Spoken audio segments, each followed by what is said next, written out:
Students welcome to the selection campus. आज का जो एडिटोरियल है बच्चों, उसका देखिए हेडिंग क्या है, मैनेजिंग स्पोर्ट्स। थोड़ा हम ये जल्दी करेंगे आज, ठीक है बच्चों?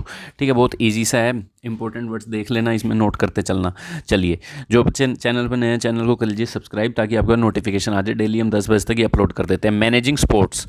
तो ये जो स्पोर्ट्स के ऊपर है ये, ठीक है। कैसे अभी आपने पता है फीफा ने यहाँ की जो लोकल अपने इंडिया की फुटबॉल की फेडरेशन है उसे बाहर कर दिया। फीफा नहीं खेल सकते अब ओलंपिक में भी खतरा बना हुआ है। कैसे अब नीरज चोपड़ा जी ओलंपिक खेलेंगे या नहीं खेलेंगे, इस पर खतरा बना हुआ है, क्योंकि ये जो नेशनल स्पोर्ट्स कोड को फॉलो नहीं करना चाहते कि आपका जो भी प्रेसिडेंट है, एडमिनिस्ट्रेटर है, वो इतने साल तक रहेगा, उसकी इतनी एज होनी चाहिए, फिर निकाल दो उसको, टेन्योर खत्म हो गया। ये मानते ही नहीं है।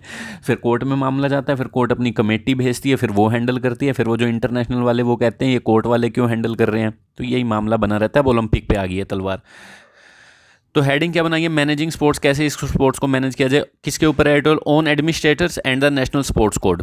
एडमिनिस्ट्रेटर हैं जो इसके, और जो नेशनल स्पोर्ट्स कोड है उसको क्यों नहीं लागू किया जा रहा, जो बना रखा है सरकार ने 2011 में बनाया था। एडमिनिस्ट्रेटर सीम, ये इसकी वर्ब है, सीम रिलक्टेंट, रिलक्टेंट नोट कर लीजिए, अनविलिंग, अनविलिंग, ठीक है, अनिच्छुक। तो रिलक्टेंट है to accept the national sports code, national sports code को एक्सेप्ट करने में वो चाह ही नहीं रहे एडमिनिस्ट्रेटर। एडमिनिस्ट्रेटर कौन? जो भी वो, जैसे ओलंपिक की जो एडमिनिस्ट्रेशन है, हॉकी की अलग एडमिनिस्ट्रेशन है। When sports administration make news, जब स्पोर्ट्स एडमिनिस्ट्रेशन न्यूज़ बनती है, इट इज़ ऑफन, इन पे एक ही बनती है, not for the right reason, right reasons के लिए नहीं बनती इनके ऊपर। जब भी खबर आती है स्पोर्ट्स की एडमिनिस्ट्रेशन के ऊपर, देखिए these past few months India sports administration have been in the news for too frequently. In past month में इंडिया की स्पोर्ट्स एडमिनिस्ट्रेशन की वर्ब ये रही है, न्यूज़ में रही है, बहुत ज़्यादा रही है। फ्रीक्वेंटली का मतलब बहुत ज़्यादा, ठीक है, महीने में 10-20 बार ऐसे समझ लो। फ्रीक्वेंट मतलब ज़्यादा हो, कोई fix time. Rarely does a day and before one of them is pulled up by the court. कह रहे हैं रेयरली, मुश्किल से ही कोई एक आधा दिन हुआ होगा ऐसे, मतलब बिफोर वन ऑफ देम, इनके आगे कोई ऐसा दिन हुआ होगा जब इनमें से कोई एक आधा कोर्ट में नहीं घसीटा जाता। अनदर इज फोर्स्ड, ठीक है, एक आधा कोर्ट में, दूसरे पे क्या हो जाता है, रिजाइन देना पड़ता है। और कोई होता है तो उसका another stakes claims to a post, और yet another stakes claims to a post. तो ये क्या कह रहे हैं, या तो उसको रिज़ाइन देना पड़ता है, या फिर वो क्लेम दावा ठोकता है अपने पोस्ट के लिए, ठीक है, या फिर कोर्ट में उसे ले जाया जाता है। कोई ऐसा दिन गया ही नहीं है, मुश्किल से कोई दिन ऐसा, यही मामले चलते रहते हैं, क्योंकि वहाँ पे गद्दी छोड़ने को तैयार नहीं है जो हेड बने रहते हैं, मंत्री संतरी। इन द लेटेस्ट इंस्टेंस, जो ये लेटेस्ट एग्जाम्पल है, इंस्टेंस का मतलब एग्जाम्पल है, the sports official to hit the headlines, sports officials to hit the headlines, क्या कह रहे हैं, हैज़ बीन। जो स्पोर्ट्स ऑफिशियल में जो हेडलाइन बनी है वो क्या रही है, अनिल खन्ना के बारे में रही है, जो ने रिजाइन कर दिया वेडनेसडे को as the acting president of the Indian Olympic Association, ठीक है, रिजाइन कर दिया। एक्टिंग प्रेसिडेंट थे, एक्टिंग और इंटरिम प्रेसिडेंट का मतलब होता है जो असली के जो प्रेसिडेंट है ना वो काम पे ना आए, छुट्टी ले लें, पोस्ट खाली हो तो इंटरिम, और वैसे काम पे ना आए तो एक्टिंग प्रेसिडेंट, वैसे ही काम कर रहे हैं थोड़ी देर के लिए टेम्परेरी। तो उन्होंने रिजाइन दे दिए अनिल खन्ना ने, ठीक है।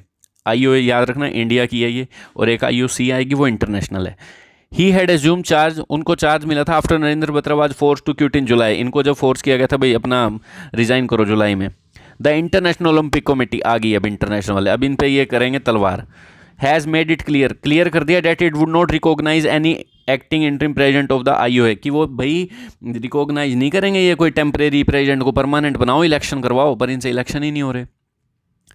द आईओसी नॉट प्लीज्ड, वो खुश नहीं है इंटरनेशनल वाले, that the long pending election to the IOA, जो लॉन्ग पेंडिंग इलेक्शंस होते हैं, इनमें भी हेड कौन बनेगा इस ऑर्गेनाइजेशन का, तो ये लॉन्ग पेंडिंग इलेक्शन बने हुए हैं आईओए में। तो ये क्या कहते हैं, आईओसी नॉट प्लीज्ड, खुश नहीं है, क्यों, लॉन्ग पेंडिंग इलेक्शंस के लिए आई है वर्ब हैव, ये आगे प्रीपोजिशन का ऑब्जेक्ट है, किसके इलेक्शंस, ये जो इंडिया की कमेटी है इसमें, ठीक है, इंडियन ओलंपिक एसोसिएशन में। हैव नॉट बीन, ठीक है, long pending elections have not been held, नहीं करवाए गए हैं। हैज़ इवन, और आईओसी के लिए वर्ब आ गई हैज़, पहले इज आई फिर अब हैज़ आई, और ये जो है वर्ब है ये इलेक्शंस के लिए, ठीक है। और हैज़ एवन, और इन्होंने यहाँ तक की धमकी भी दे दी है, थ्रेटन दे दिया, India with serious consequences, consequences का मतलब परिणाम, रिजल्ट भाई भुगतने पड़ेंगे, जैसे फीफा में हुआ दिक्कत। द आईओसी कुड बैन कर सकती है इंडिया को if the election are not held by दिसंबर तक हेल्ड ना हुए तो, दिसंबर, ठीक है, ये कह देंगे भाई ओलंपिक ही नहीं होएगा पेरिस में। Then Indian athletes would not be able to represent the country in events, भाई इंडिया रिप्रेजेंट ही नहीं कर पाएगी। पहलवान अपने जेवलिन थ्रो वाले यहीं रह जाएंगे। इंक्लूडिंग द ओलंपिक गेम्स में भी and India would not be able to receive funds from the IOC, और ना इनको फंड मिलेंगे, आईओसी जो पैसा देती है खिलाड़ियों को तैयार करने के लिए। ओनली ए मंथ अगो, कुछ महीने पहले, द ये देखो इनके साथ क्या हुआ था, Gokulam Kerala football team found out what happens, उन्होंने देखा, फाइंड किया कि क्या हुआ है इन टीम को। एंड देखो जब फीफा ने बाहर कर दिया था ना, ये बेचारे खेलने गए हुए थे और वहीं से वापस आना पड़ा। व्हेन सच अ बैन, अभी बहुत न्यूज़ में था ये फुटबॉल बैन हो गया इंडिया का। When such a ban is enforce, जब ये बैन लागू किया गया, अप्लाई किया गया, इन्फोर्स किया गया, तो इन टीम को पता है क्या हुआ था। देखो अब बताएंगे इनके बारे में। The players had to return, player को वापस आना पड़ा था उज्बेकिस्तान से, where they had gone to take part in the AFC women club championship, जहाँ ये पार्ट लेने गए थे। एएफसी वुमेन वर्ल्ड चैंपियनशिप थी उज्बेकिस्तान में, जब आज जहाँ यहाँ एससीओ की मीटिंग्स हो रही है, ठीक है। That was because the World Football Governing Body FIFA had banned the All India Football Federation। क्यों हुआ था ये? क्योंकि world football governing body FIFA इन्होंने बैन कर दिया था एआईएफ को, इसी इलेक्शंस के चक्कर में एडमिनिस्ट्रेटर इनको चूज नहीं करा गया, एक आदमी ही बैठा रहा था और इलेक्शन हो नहीं रहे थे, कमेटी संभाल रही थी कोर्ट्स की। The ban has since been lifted, ban को तो अब लिफ्ट कर दिया गया। And the AIF has conducted its election, और एआईएफ ने इलेक्शन भी करवा दिए हैं। But there are other sports such as hockey and table tennis, और भी स्पोर्ट्स हैं जैसे hockey, table tennis, that continue to be run by the court appointed committees of the administrators।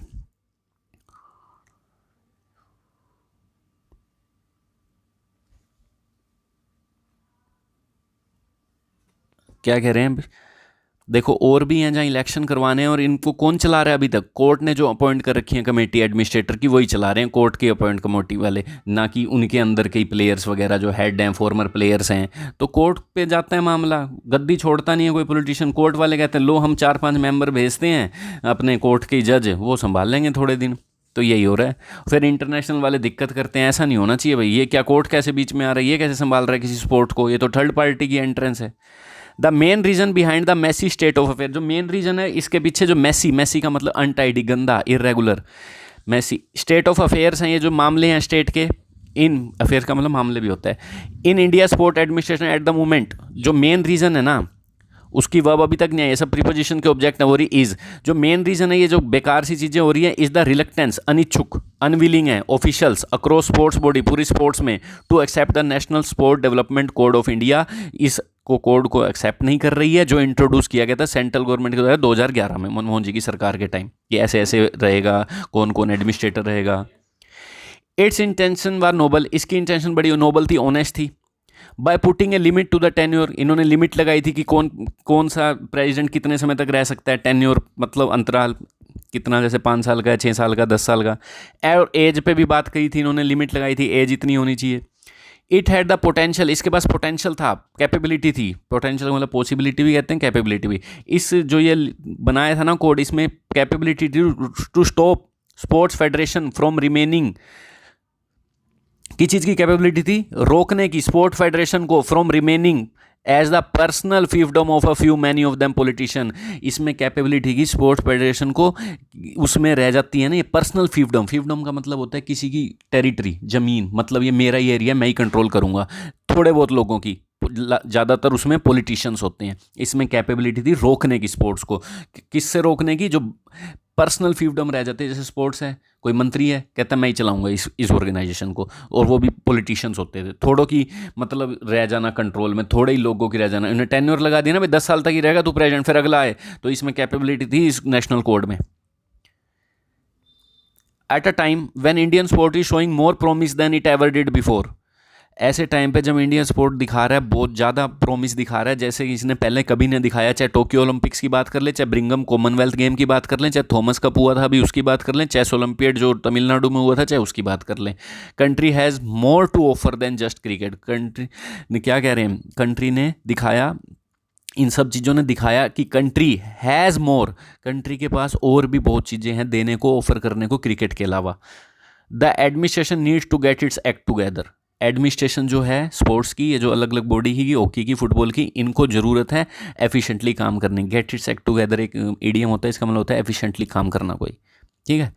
Incumbent, incumbent का दो मतलब होता है, एक तो necessary, it is incumbent to do this work. एक इनकम्बेंट का मतलब होता है जो हेड है, जो गद्दी पे बैठा है, जो चीफ मिनिस्टर बैठे हैं, वो इस वक्त इनकम्बेंट है। एंटी इनकम्बेंसी का मतलब होता है उनके खिलाफ आवाज़ उठना।